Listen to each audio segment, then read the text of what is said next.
Cá Entre Nós, com Nelson Marques. Todas as quintas-feiras, uma entrevista inédita para você.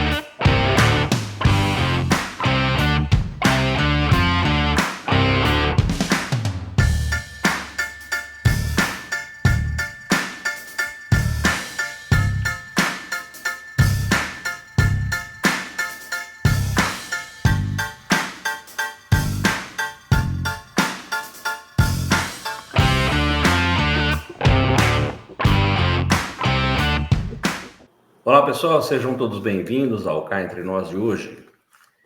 Hoje nós estamos aqui para discutir um tema que está na mente de todos os brasileiros nesta época do ano. É o imposto de renda, claro.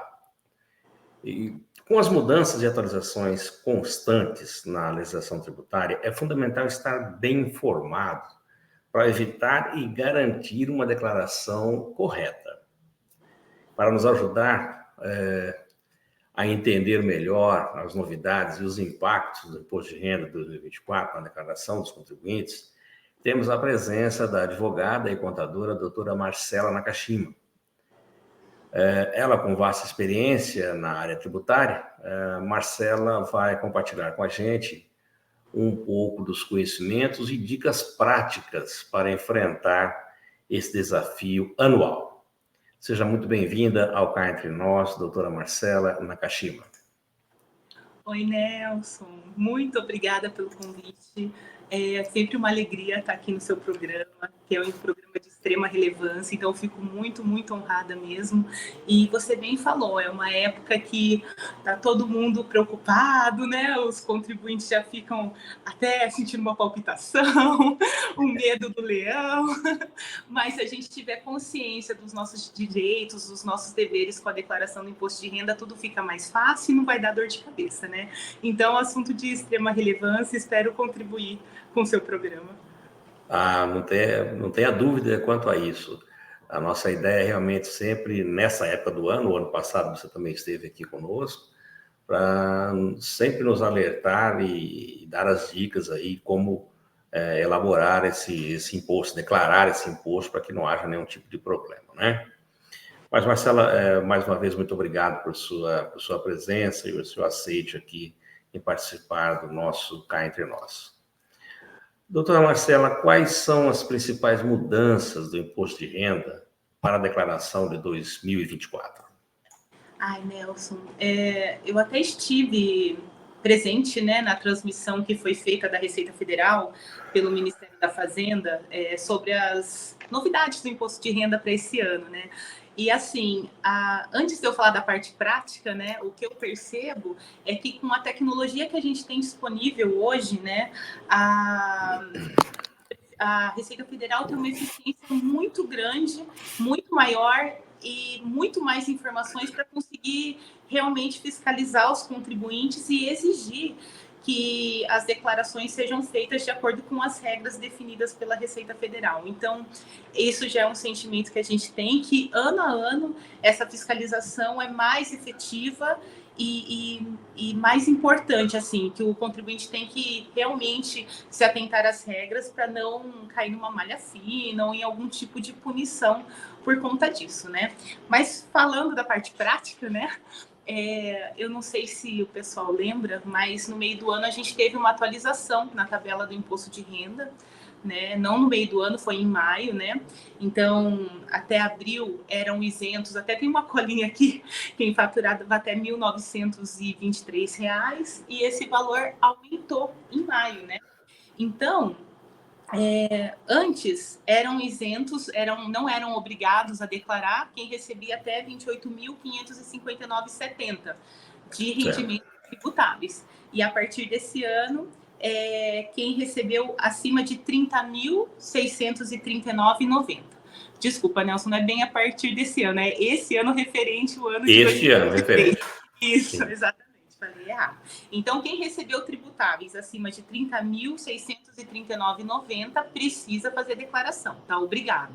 Aumentou um pouquinho o limite. A gente tem uma diferencinha também nos rendimentos isentos e não tributáveis, que até o ano passado, referente a 2022, era 40 mil, até 40 mil não precisava declarar, e agora o limite é de 200 mil. Então, essa diferença foi bem grande, bem relevante, né? Comentou. Rendimentos isentos seria doações, ou às vezes a parte isenta no ganho de capital de alienação de algum bem, é mais isso mesmo, ou distribuição de lucros de empresas, né? Esse tipo de coisa. E a gente também tinha, quem tinha posse ou propriedade de bens até 300 mil precisava fazer declaração, quer dizer, acima de 300 mil precisava fazer declaração de imposto de renda. E para esse ano, esse limite aumentou para 800 mil. Então, se você... É óbvio, né, Nelson, que essas regrinhas, se você se enquadrar em apenas uma, você já tem que declarar tudo, né? Claro. Mas se você não tem bens, vamos supor, se sua situação era apenas os bens, se você tiver até 800 mil, aí você está isento de fazer declaração. Eu entendo que essas são, dentre tantas, as mais relevantes, assim, que atingem a maior parte da população. Tá. Tem que ficar atento, porque as mudanças, embora a gente ache que são pequenas, e não são, né? Tem que ficar bem atento a cada uma delas aí, para que não haja nenhum tipo de problema. Sim. Marcela, como as novidades desse imposto de renda 2024 impactam diretamente nos contribuintes? Então, na própria live lá da Receita, né, esse aumento dos 28 para os 30.639,90, a Receita ela fez uma projeção de que 4 milhões de declarantes não vão precisar declarar esse ano, né? Então, quer dizer, já vai atingir muita gente vai deixar de pagar imposto, né? Apesar disso, a Receita espera 43 milhões... 73 milhões de declarações. 73. Então, assim, vai ter mais gente isenta, né, esse ano de pagar imposto de renda com essas alterações ou de fazer a declaração. Então, achei bem legal. Tem também umas novidades na questão de como declarar, né? Hoje em dia é muito importante a pessoa ter aquela senha do gov.br, né? Então você entra lá no aplicativo do Gov, né? Baixa e faz uma senha, e é importante que essa senha tenha um nível de segurança prata ou ouro. Com essa senha, você consegue entrar no aplicativo da Receita Federal ou no meu imposto de renda dentro do celular, que agora esse programinha mudou para Meu IRPF, o nome, né? E você consegue fazer essa declaração pré-preenchida. A Receita, para muitos contribuintes, consegue antecipar as informações do imposto para que a pessoa apenas confira e faça a entrega. Então, achei essa novidade bem bacana. Já existia no passado, né? Mas cada ano está mais avançada, mais evoluída. E atinge mais pessoas. Legal. Você comentou aí en passant, mas vamos frisar direitinho. Quais são as novas regras para a declaração de bens no imposto de renda desse ano? De bens? Então, Nelson, esse ano a Receita Federal colocou que é isento de declarar até 800 mil, né? Que eu já comentei com você. Isso, você comentou. Bens e direito, né? Entra contas, entra imóveis, entra qualquer tipo de aplicação que você tenha, empréstimos que você tenha feito, né? E que você tenha o direito de receber. Então, tudo isso são os bens e direitos. Além disso, tem a questão das embarcações, né? Que tem que ser declaradas também. É um bem e direito, já deveria, né, estar sendo declaradas, mas haverá uma fiscalização quanto a essa informação especificamente, né? E as pessoas que têm empresas no exterior, elas também precisam declarar, e os criptoativos na declaração de bens e direitos terão que ser melhor identificados. Então, vai ter um código específico para você poder identificar o seu criptoativo como no ano passado eles incluíram para as ações. Ano passado a gente passou a ter que incluir o código e a identificação da ação. Esse ano a gente tem que colocar também o código do criptoativo no qual o contribuinte investe. Legal. Então, estão cercando mesmo, né? Não vai ter moleza, não. Marcela, outra informação importante, qual é a data limite de entrega do imposto de renda desse 2024? As datas estão um pouco mais... depois da pandemia, né? A gente passou a ter uma data um pouco maior, um prazo maior para fazer a entrega do imposto de renda.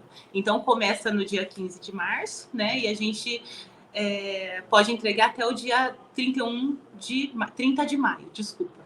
30 de maio. Isso.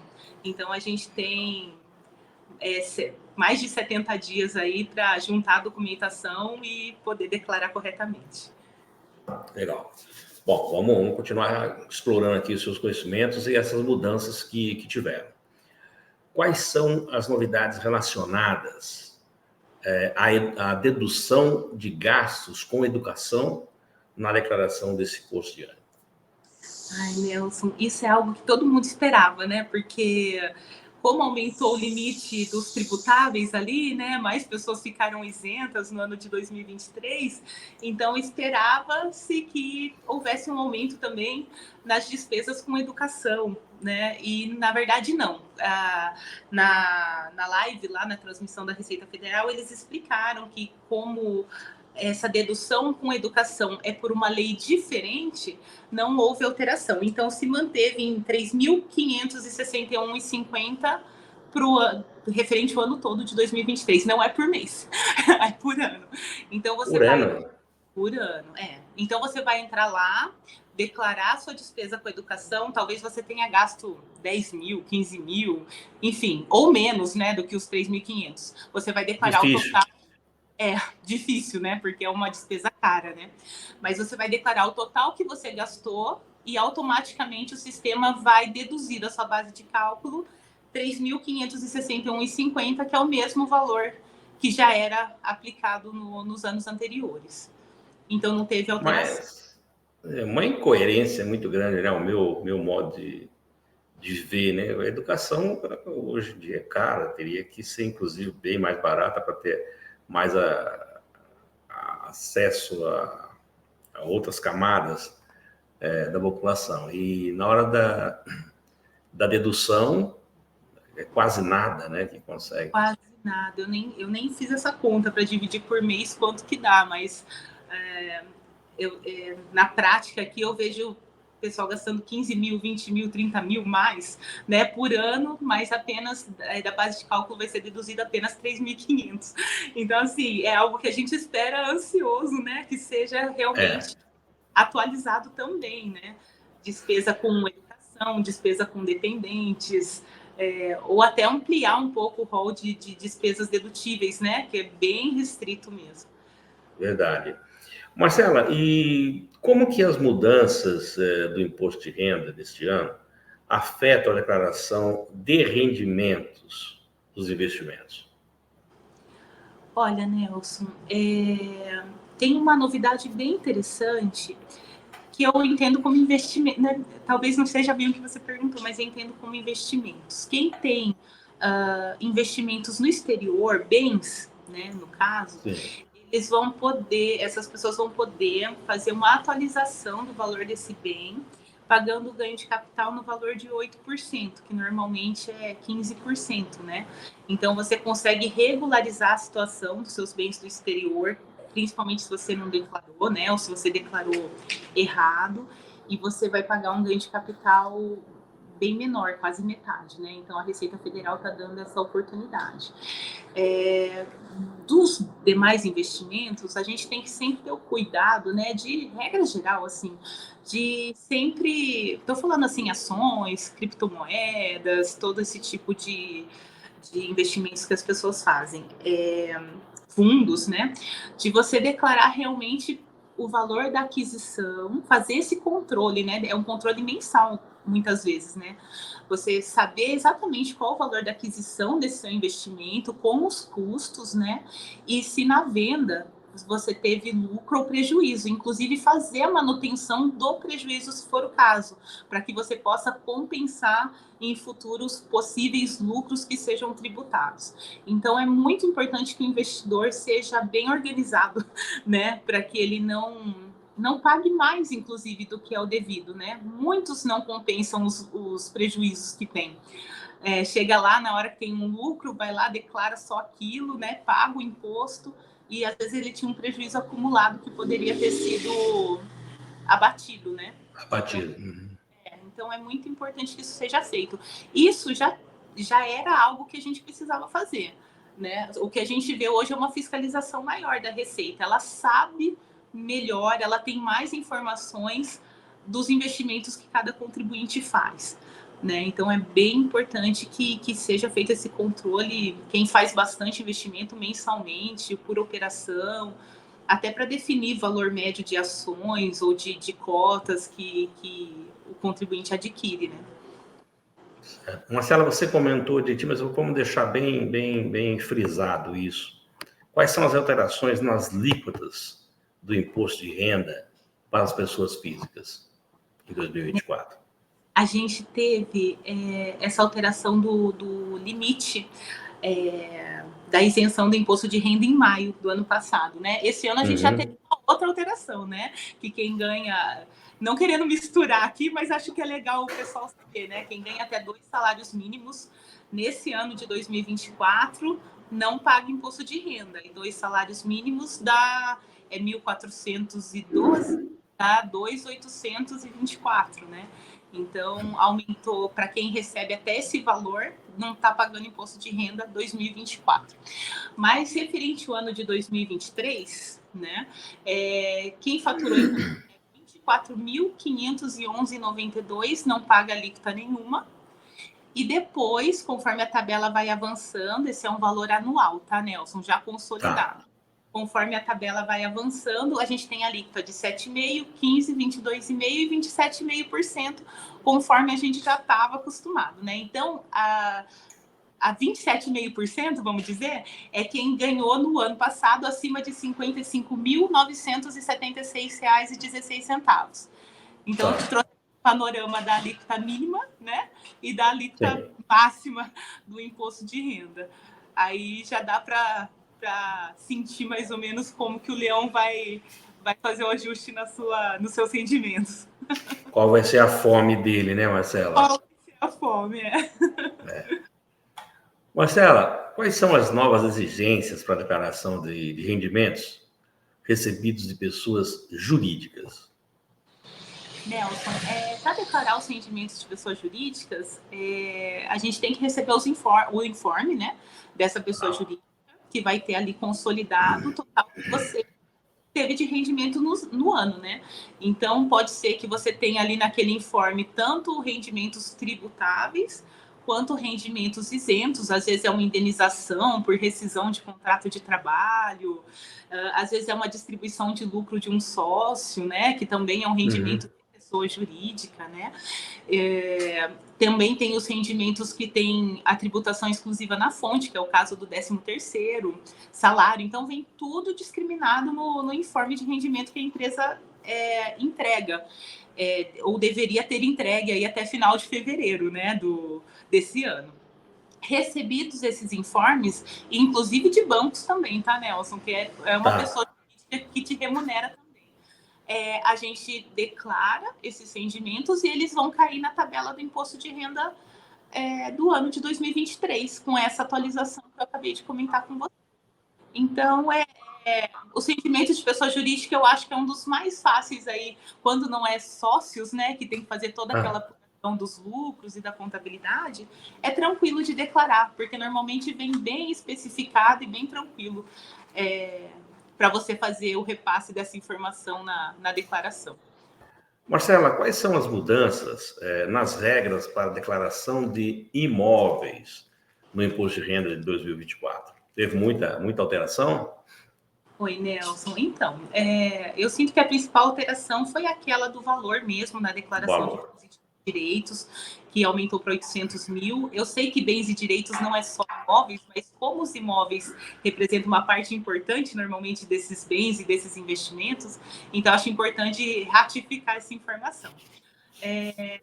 Além disso, a gente tem que lembrar que quem faz a venda de um imóvel com ganho de capital e isenção do ganho de capital, independentemente dessa pessoa ter acumulado 800 mil em bens ou não, juntando esses imóveis ou não, ela tem que fazer declaração de imposto de renda para mostrar para a Receita, falar, olha, eu não paguei imposto porque eu estava isento, né? E aqui estão os meus motivos, aqui estão os meus motivos. Eu não sei se você conhece a regra, mas quem tem um imóvel residencial e vende para comprar outro imóvel residencial, utiliza esse dinheiro todo, né, do ganho de capital com essa compra, fica isento do imposto de renda. Ou aquelas pessoas que têm um único imóvel e vai vender ele por até 400 mil reais. A pessoa tem direito a essa isenção uma vez a cada 5 anos. Então, é muito importante não esquecer de fazer essa declaração, né? Porque senão você acaba tendo que fazer atrasada. E a Receita recebe, né, informação de cartório. Claro. Tem um monte de gente avisando a Receita Federal dessa situação, né? Ô, Marcela, e não existe uma correção nesses valores? Eu compro um imóvel, sei lá, há 30 anos. Comprei esse imóvel lá, paguei 300 mil. Hoje, com a evolução de mercado, ele deve estar valendo, sei lá, 1,5 milhão. Esses 300 mil que eu comprei, ele não é corrigido de maneira alguma para que diminua esse bem, esse ganho de capital? Nelson, a gente é vedado a gente fazer a correção no nosso imóvel, no nosso bem, por valor de mercado, né? Se fosse assim, ninguém pagaria, né, o ganho de capital. Sim. Né? Não teria ganho de capital para ninguém. A própria Receita Federal faz uma atualização dentro do programa, dependendo do ano que você fez a compra do imóvel. Ela tem uns índices, né, que tenta trazer esse imóvel de acordo com as regras deles, a um valor mais atualizado. Mas normalmente esse valor é ínfimo, assim, né? A gente não sente muito benefício, a não ser aquelas pessoas que já compraram imóvel há muitos anos. Por exemplo, quem comprou imóvel do ano de 1969 para trás já não pagaria ganho de capital, independentemente do valor que comprou e vendeu o imóvel, né? Porque essa atualização pelos índices da Receita mesmo já trariam essa isenção para essa pessoa. E isso nem é essa isenção que você pode ter uma vez a cada 5 anos. Não, é uma isenção porque você não teria o ganho de capital porque seu imóvel estaria atualizado de acordo com o valor atual de venda. Mas, né, tem uma forma que a gente pode fazer a atualização do imóvel, que é com benfeitorias, ou seja, quando você investe realmente seu dinheiro no seu bem, né? Então, você fez uma reforma, você trocou um piso, você fez uma pintura, você contratou um profissional para fazer esse trabalho para você. É muito importante que você junte essas notas fiscais e você junte os recibos com esses profissionais. Você mesmo pode fazer o recibo. Claro. Você põe lá, o nome do prestador, troquei o piso na casa de endereço tal. É muito importante ter endereço da casa, identificar certinho o imóvel aqui que se trata, né, o serviço que foi feito. Pega tudo isso, soma, e aí você pode lançar na sua declaração de imposto de renda esse gasto sendo somado ao valor do imóvel. E aí você tem, vamos supor, se você gastou 100 mil, 15%, 15 mil, né? 15 mil de desconto de impostos, né? A cada 100 mil reais de gasto. Mas deixa eu te perguntar. Não sabia disso e fiz reforma há 10 anos atrás. Agora eu estou assistindo a live aqui com a entrevista com a doutora Marcela e ela me alertou sobre isso. Eu tenho como pegar, se eu tiver tudo direitinho, uma nota fiscal, sei lá, de 5, 6, 7 anos atrás e trazer para agora uma declaração de agora ou não? certeza, Nelson. Se você tiver os comprovantes, o difícil é a pessoa guardar esses comprovantes, né? Principalmente dos prestadores. É assim, é difícil o pessoal pegar. Mas se você tiver comprovante do seu gasto, conseguir levantar isso, vamos supor que esses gastos sejam de mais de 5 anos atrás. A gente vai somar, só que a gente vai ter que fazer uma retificação das 5 últimas declarações. Mas a gente vai ter tranquilidade, porque se a Receita desconfiar de algo ou pedir uma comprovação, nós teremos os comprovantes para mostrar para a Receita Federal, né? Então, assim, Marcela, eu tô sabendo disso agora, mas há 3 anos atrás eu fiz uma reforma, gastei 100 mil reais, eu tenho esses papéis, eu tenho esses gastos, eu tenho comprovantes na minha conta, junta tudo, soma, eu acho que vale a pena realmente fazer essa atualização e essas certificações. Essas notas seriam só dos prestadores ou, por exemplo, dos bens que eu adquiri? Você falou assim de uma cozinha planejada. Eu comprei as peças, vieram para cá, a pessoa montar, um marceneiro montou. Com certeza. Se tiver o que ele gastou de material, eu posso colocar. Com certeza, Nelson. O que você não vai poder colocar é, assim, uma cadeira, uma mesa que é móvel. Um bem móvel, não. Mas coisas que realmente estão integradas ao seu imóvel, tanto o serviço quanto os materiais empregados. Então, você foi lá na loja de construção e gastou um dinheiro lá, você vai Isso. as notas, né? Pintei. Para pintar, eu tenho que ter tinta. Então, a tinta que foi colocada é um exemplo disso. Exatamente. Tá. É importante. Então, é até legal para você se programar, né? Sabendo disso. Porque se o prestador já vai te prestar o serviço e você vai pagar tinta para ele, talvez seja melhor você comprar direto, né? Não sei. Ou ele te dá uma nota do valor total, né? Ou um recibo do valor total que ele está te cobrando com a tinta. Para que você possa realmente utilizar o valor do material também. Tá. Marcela, uma dúvida que você comentou, não sei se cabe a minha pergunta, mas eu vou fazer assim mesmo. Herança. A pessoa fez uma casa, comprou uma casa antes de 69, como você falou. Sim. E aí, a casa veio, a pessoa faleceu, passou para os herdeiros. Uhum.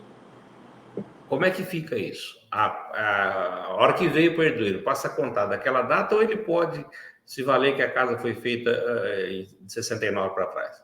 Ai, Nelson, é tão difícil, é uma polêmica tão grande essa questão da herança, porque bem ou mal, né, quem comprou a casa ali pagou os impostos que deveria ter pago, né, na época da compra, e a verdade é que quando você passa esse imóvel para o herdeiro, passa a contar uma nota... Não tem ganho. Hã? Não tem ganho de capital. Não. Então, aí depende, né? Tem algumas, como que eu digo, algumas linhas assim de pensamento, até advogados, que falam que se você, por exemplo, seu avô comprou uma casa, lá pagou 50 mil reais, aí no momento da herança, essa casa já está valendo 500. Você não vai, se você passar para sua declaração essa herança por 500, né? E na declaração do vô lá estava 100, a Receita pode te cobrar o ganho de capital aqui. Ué, mas é uma doação? Sim, porque você deveria passar para sua declaração pelo mesmo valor que ele estava declarando. Então, se ele vinha declarando por 100, você não pode atualizar o valor de mercado para passar para você. Você vai declarar por 100 também. Então, se você sim, mas se foi antes de 69? Que você recebeu a herança? Eu recebi agora. Não, então. Aí que tá. Não, então, assim, para ser mais objetiva, quando você recebeu a herança, a data que você recebe esse imóvel como herança é a data que a Receita Federal vai considerar como sendo a sua aquisição. Então, você perde essa isenção do ano de 69. É isso. E assim, e outra coisa que é meio injusta, né? Você não vai poder lançar o seu imóvel. Tudo é injusto. Ao valor atual, mesmo que seu avô tivesse isenção se ele fosse vender, né? Então você vai colocar na sua declaração pelo valor que seu avô declarou. Então essa parte que eu acho bem injusta, né? Porque se não teria ganho de capital, né? Mas passando por herdeiro, passa a ter, né? Porque quando esse herdeiro for vender o bem e ele comprou, ele adquiriu agora, né? Com a data atual da herança, só que pelo valor antigo, né? Então ele vai pagar ganho de capital com certeza, né? Sobre esse imóvel que ele herdou. Então tem muitas discussões, mas do meu conhecimento as pessoas perderam a discussão com a Receita. Não teve conversa, teve que realmente considerar a data de aquisição da herança e o valor. Se você aumentar o valor, né, por acaso, fala assim, não, eu recebi agora, mas hoje vale 500, vou declarar 500 na minha declaração, ao invés de 100 mil.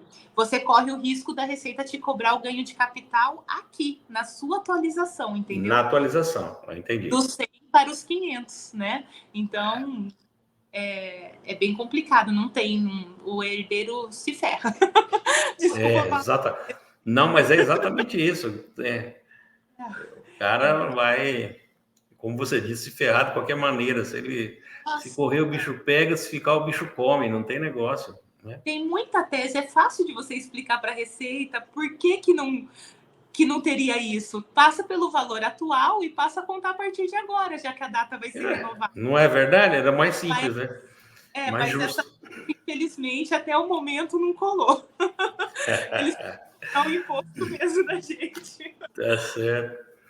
Ô Marcela, e como que as novidades do imposto de renda deste ano impactam os contribuintes que possuem dependentes? Tem algum impacto nisso ou continua do mesmo jeito? Continua do mesmo jeito, Nelson.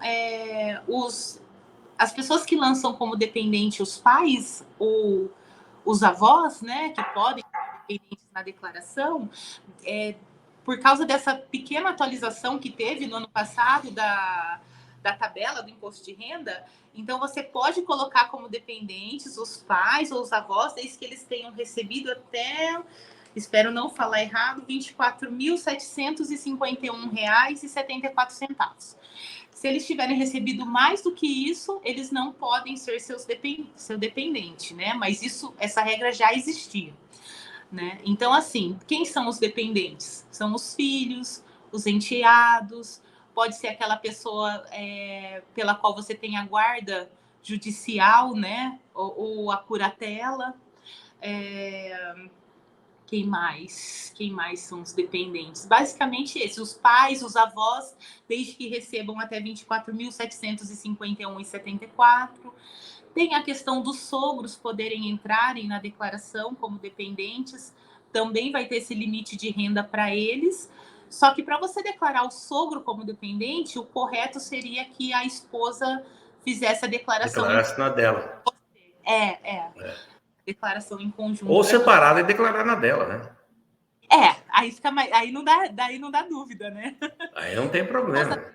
Normalmente não é legal declarar em conjunto, fica muito caro, né, o imposto. Mas, enfim, vale a pena fazer as simulações para ver como fica melhor. Mas a dedução com dependente não mudou também, continua a mesma. Até anotei aqui o valor. Cadê o valor com dependente? Ai, Nelson, R$ 2.275 é descontado da base de cálculo por dependente. Além de você descontar esse valor do dependente, né, na base de cálculo, as despesas com esse dependente vão poder ser consideradas, despesas com educação, despesas com saúde, né? Então você vai... Geralmente é saúde, né? Normalmente é saúde. Convênio médico, né? Mas não tem como, né? Porque essa idade... você já viu que não adianta muito. Educação não tem. Ô Marcela, se falando em deduções, vamos fazer uma triagem aqui. Quais são as alterações nas deduções permitidas na declaração? Teve alguma? Aqui também, Nelson, a gente está na mesma, né? Não aumentou nenhuma. Não, na verdade, tem sim. A gente vai poder voltar a lançar as despesas com a empregada doméstica contratada. Lembra que... contratada. Lembra? Tem que ter carteira assinada, né? Sim, claro. Uma parte do INSS a gente vai poder compensar na declaração, né? Que isso tinha saído, né? E as doações, né? Quando você faz ao longo do ano, aumentou em 1%. Era 6% que você poderia deduzir da sua base de cálculo de doações, e agora a gente pode deduzir até 7%. E é até legal falar disso para lembrar que dentro da declaração do imposto de renda, a gente pode fazer uma doação para o Fundo da Criança e do Adolescente ou para o Fundo do Idoso, para uma instituição da União estadual ou municipal. Você, vamos supor, se for municipal, você até sabe, né, Nelson? Você escolhe. Eu sei, eu faço. Você faz, né? Então você escolhe o município para o qual você quer doar e esse dinheiro é destinado para aquela associação que faz aquele trabalho com a criança, com o adolescente ou com o idoso. Então, dá para destinar, mesmo que você não tenha doado durante o ano de 2023, dá para destinar durante a declaração aqui, desde que você pague essa doação até o dia 31 de maio, e você destina uma parte do seu imposto para uma entidade que você queira apoiar. É bem legal. Isso é bem legal. É importante dizer, como você falou agora aí, que ela é paga antecipada e que depois isso. Você restitui. Se você já calculou uma restituição, você vai fazer a doação, você vai pagar um DARF, o próprio sistema da Receita vai gerar um DARF para você, esse dinheiro vai ser destinado para essa associação e a sua restituição vai aumentar. Então, quando vier a sua restituição, você já vai receber ela considerando esse valor do DARF que você pagou, que é a doação para essa entidade. Agora, se você tem imposto a pagar, você vai pagar o DARF e vai ser descontado do seu imposto a pagar. Deduzido. Pode até virar uma restituição, né? Nesse caso. É verdade. Mas pagar isso até o dia 31, né? Então, essa doação, porque as cotas do imposto de renda a gente pode parcelar em até 8 cotas, né? Até é interessante, acho que a gente fala isso. Começa, a primeira cota vencer no dia 31 de maio, né? 30 de maio, e a última cota em dezembro, que é o máximo de parcelas possíveis para o imposto de renda, né? Agora, a doação não. Se você for doar, o total que você for doar, você paga à vista até o dia 31 de maio. Tá. Não dá para prorrogar. Marcela, você comentou aí sobre investimentos no exterior. Vamos trazer um pouquinho isso aqui de volta à tona aqui. Quais são as novas obrigações para os contribuintes que possuem investimentos no exterior? Teve alguma mudança?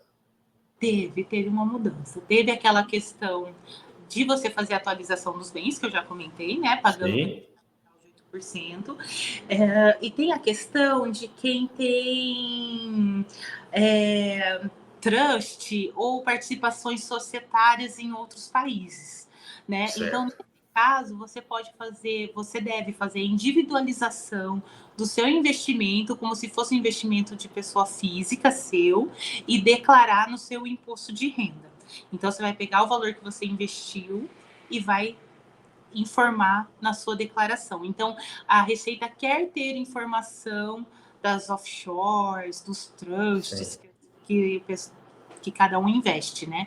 Então, tem que fazer essa informação esse ano na declaração do imposto de renda também.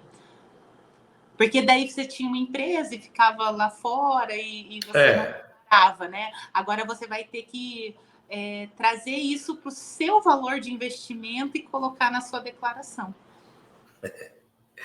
É difícil. Aqui você não pode dar um vacilo que os nego peguem. Ô Marcela, e como que as mudanças do imposto de renda afetam os profissionais liberais? Está tendo alguma mudança nisso? Oi, Nelson, travou. Oi, Marcela. Oi, deu uma travadinha, vamos lá. Deu uma travadinha, mas sem consistência da internet é assim mesmo, tem problema. Vou repetir a pergunta para você. Se você não ouviu, quais são as mudanças do imposto de renda, no imposto de renda, que afetam os profissionais liberais?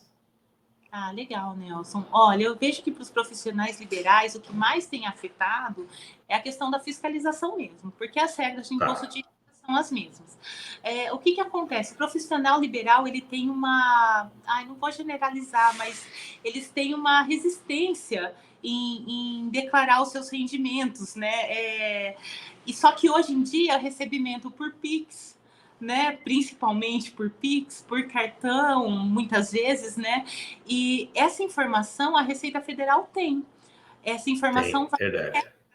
Federal. Então é importante que o profissional liberal passe a fazer o seu carnê-leão, que é a apuração e o seu livro caixa, né? Que é a apuração mensal da sua renda e das suas despesas. Então, o que é o correto? É ele juntar toda essa renda e toda essa despesa. Tem um sisteminha da Receita que ajuda a fazer isso. Verificar qual que vai ser tributado e pagar mensalmente a antecipação do imposto de renda, se assim for devido, de acordo com a tabela do imposto de renda, que vai do 7,5% aos 27,5%. Então, é importante regularizar essa situação. Essa informação vai para a Receita Federal e, inclusive, fazer o recolhimento obrigatório, que nem é nosso assunto aqui, mas já vou acrescentar, do INSS, porque muitos também têm a renda e não fazem o recolhimento para a Previdência, que é obrigatório para o caso do profissional liberal e para os autônomos, né? Então, eu vi, e é bem triste, algumas autuações nesse sentido, de cobrança de INSS dos últimos 5 anos, imagina, que a pessoa não pagou, é fácil para a Receita provar que essa pessoa teve renda, e essas informações estão bem interligadas, né? Então, assim, o que eu vejo mesmo é uma fiscalização bem mais acirrada. Você está recebendo dinheiro na sua conta, melhor pensar em fazer a declaração correta. Porque, às vezes, Nelson, nem tudo é lucro, né? Verdade. Você declarar, mas você paga um órgão de classe, você paga um ISS, você paga... Se você aluga uma sala, você paga o aluguel. Então, tudo isso é abatido da renda desse autônomo, né? Então, o cálculo desse carnê-leão, a apuração desse livro caixa é muito importante. E para evitar o futuro, porque vem a cobrança e a multa daí 20%, porque o imposto está atrasado, os juros mensais, além do que, se a Receita entender que você estava sonegando realmente... Aí é coisa pega. Aí pega, porque vai de 75% para, acho que até 225% o valor da multa sobre o imposto, né? Multa punitiva por sonegação, né? Então, eu entendo que o profissional liberal tem que estar mais atento e tentar... Mais atento. A vida em dia, começar a fazer as declarações para a Receita Federal. E quem faz, Nelson, é a mesma coisa dos investimentos que eu te falei. Muita gente não aproveita os prejuízos, né? E o profissional liberal também, às vezes, faz e está pagando mais, né? É verdade. Então, é importante que ele considere e que ele tenha informação de quais são as despesas dedutíveis, para que ele realmente apure e não fique... com o dinheiro dele lá no caixa da Receita Federal, né? Esperando para ser restituído. Eu falo muito para os meus clientes assim, todo mundo fica muito feliz quando tem uma restituição de imposto de renda. Nossa, passou um carro aqui, é grande, eu acho. Todo mundo fica muito feliz quando tem uma restituição de imposto de renda, mas a restituição nada mais é do que o seu dinheiro parado lá na sua conta, está guardado lá na conta da Receita Federal, né? Então, verdade. Assim, não vale a pena pagar mais. Às vezes vale a pena até pagar um pouquinho no ajuste do que deixar o dinheiro lá, que você poderia estar investindo, usufruindo. Mas que pelo menos venha restituído, né? Se você pagou a mais. Não tem a dúvida. Marcela, quais são as principais diferenças entre a declaração simplificada e a completa nesse imposto de 2024? Tem alguma diferença grande ou não? É grande a diferença. Quem tem bastante despesas dedutíveis, normalmente a declaração completa é muito melhor. É melhor. As despesas dedutíveis são aquelas despesas com os dependentes. Às vezes, se você paga uma pensão alimentícia, né, que essa renda você desconta da sua base de cálculo, né? Vou fazer um adendo aqui, que essa pensão tem que ser judicial, tem que ser uma decisão realmente homologada, né, por um juiz. Se você tem despesas com educação, com instrução, com saúde. Então, se esse montante das suas despesas for alto, normalmente a declaração completa é melhor. A grande diferença entre as duas é que a declaração simplificada não vai considerar suas despesas dedutíveis. Ela vai te dar um desconto base lá que a Receita Federal dá, que é de mais ou menos 20% da renda, mas tem um limite que eu não trouxe, Nelson, você me desculpa, mas eu coloco aqui no chat. Depois você coloca no chat pra gente.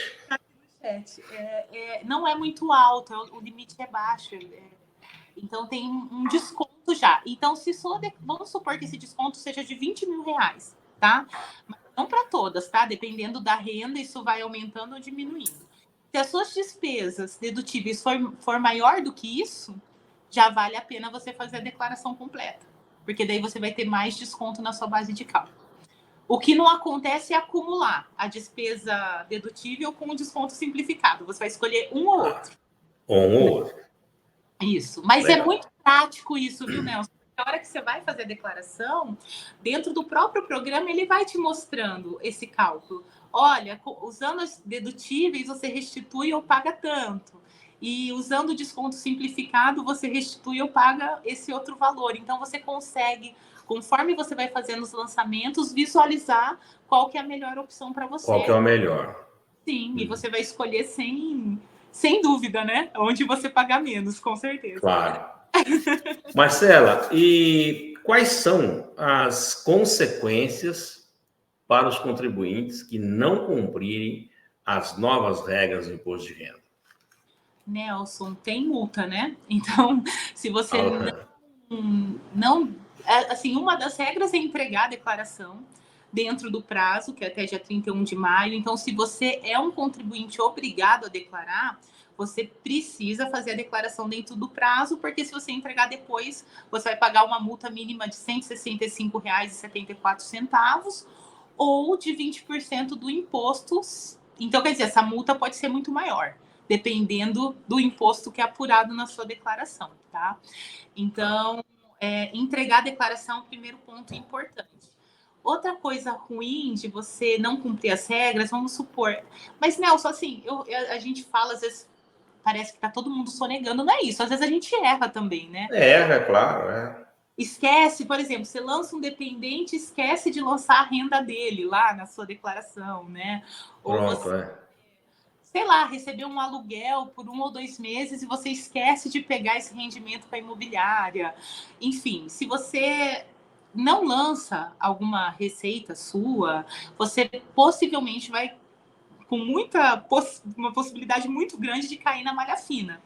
E aí você vai ter que fazer uma retificação da sua declaração.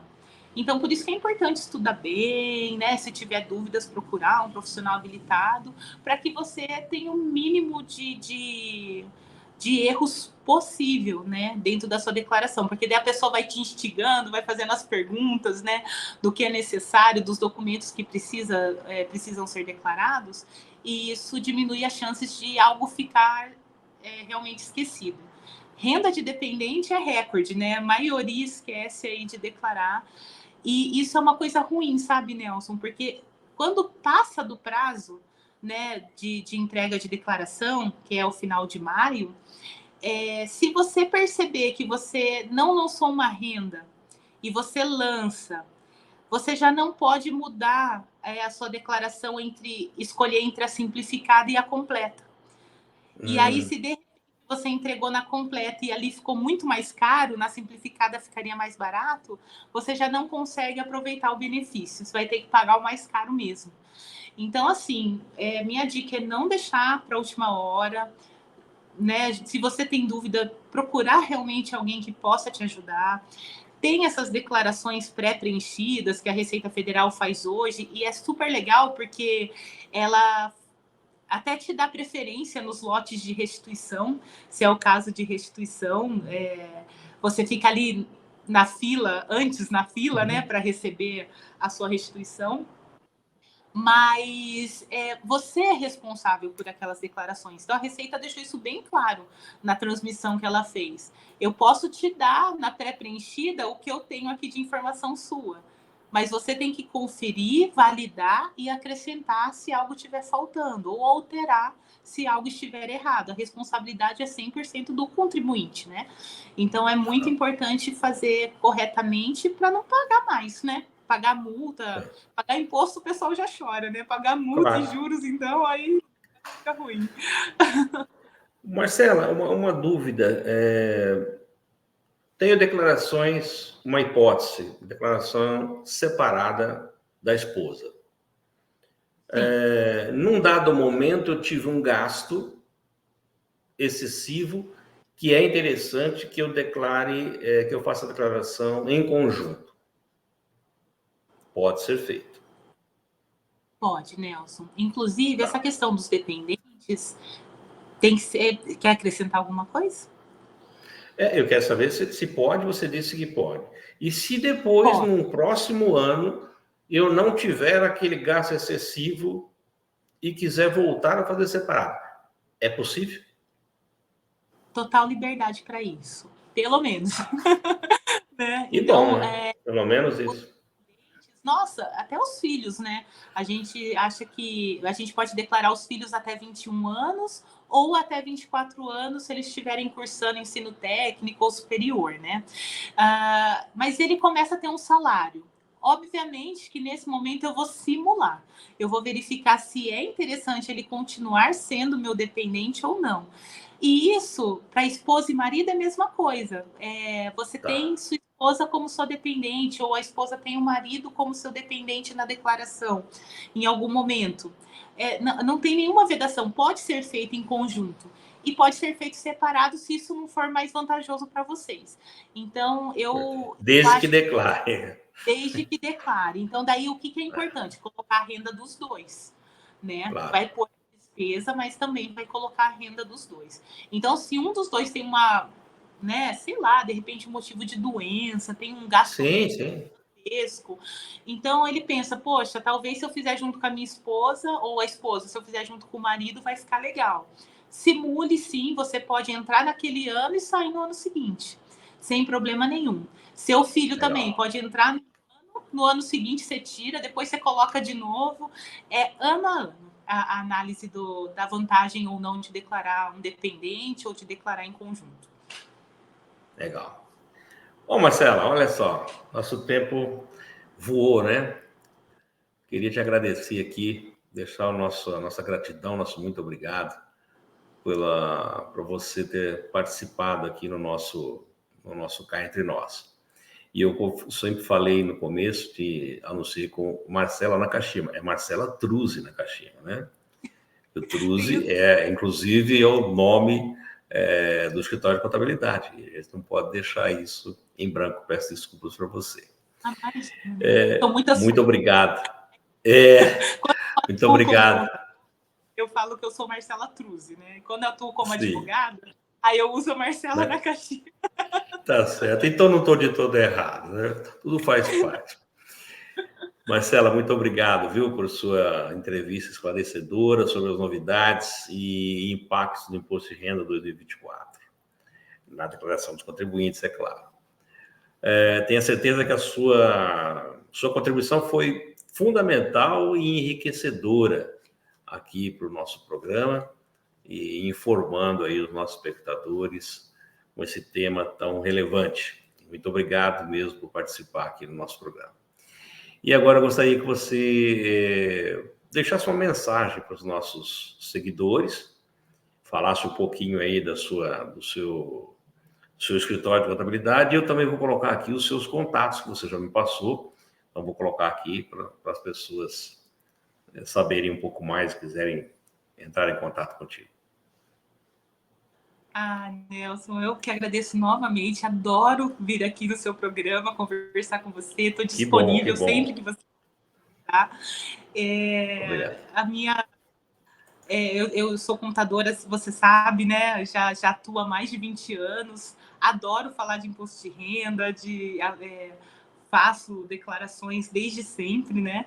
Então a gente já viu de tudo, né? Aqui no escritório, Verdade. todo tipo de declaração, todo tipo de problema. Então é bem legal passar um pouco do conhecimento para os seus espectadores, para os contribuintes. Eu fico muito feliz mesmo de estar contribuindo aqui no seu programa. Obrigada, viu, Nelson? Imagina, eu que agradeço, Marcela. Bom, pessoal, eu conversei com a advogada e contadora, doutora Marcela Truzzi Nakashima. A semana que vem nós teremos uma nova entrevistada ou entrevistado aqui no nosso programa e, é claro, sempre aí com a sua colaboração. Você que nos segue nas redes sociais, que também manda o seu e-mail sugerindo as pautas a serem tratadas aqui no nosso programa. Lembrando que se você não se inscreveu no canal, por favor, inscreva-se, ative o sininho para receber as nossas notificações, aproveite que você está por aí, deixa aquele like para o nosso programa e divulgue seus vídeos nas redes sociais e também nos grupos de WhatsApp. A todos que ficaram conosco até agora, nosso muito obrigado pelo carinho da audiência. Marcela, mais uma vez, brigadíssimo. E até a semana que vem com uma nova entrevista, se Deus quiser. Solta a vinheta.